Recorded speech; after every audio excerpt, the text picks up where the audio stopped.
આ એક જાદુઈ ઝાડ છે અને હું થાકીને આવેલી છું આ ઝાડ નીચે બેસો બહુ જ થાક લાગેલો છે હાય ભગવાન પાણી મળી જાય ખારું કે હવે ઝાડ છે કેમ પાણી મળે અલા પાણી આવી ગયું વાહ આ તો બહુ જાદુઈ ઝાડ છે પાણી તો પી લીધું હવે કંઈક ખાવા મળી જાય દાળ ભાત શાક રોટલી પીઝા બર્ગર શું ગમે ખાવું ચટપટી ભગવાન કંઈક મળી જાય તો સારું ઝાડ તો મને બહુ જ મસ્ત જુદું જુદું ખાવાનું આપી દે છે એ પાણી માંગ્યું તો પાણી આવી ગયું ખાવાનું માંગ્યું તો ખાવાનું આવી ગયું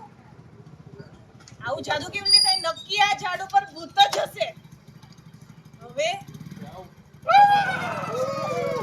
હવે આ બધા ભૂત ભેગા થઈને મને મારી નાખશે બચાવ બચાવ બચાવ બચાવ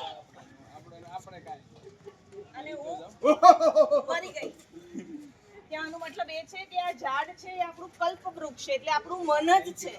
આપણે જે વિચારીએ એ થાય છે સારું વિચારીએ તો સારું થાય ખોટું વિચારીએ તો ખોટું થાય એટલે આપણે હંમેશા સારું વિચારવું જોઈએ વિચારવામાં ધ્યાન રાખવાનું જેવું વિચારીશું એવું થશે આપણા મનથી જ થાય છે અને આ મન એ જ આપણું કલ્પવૃક્ષ છે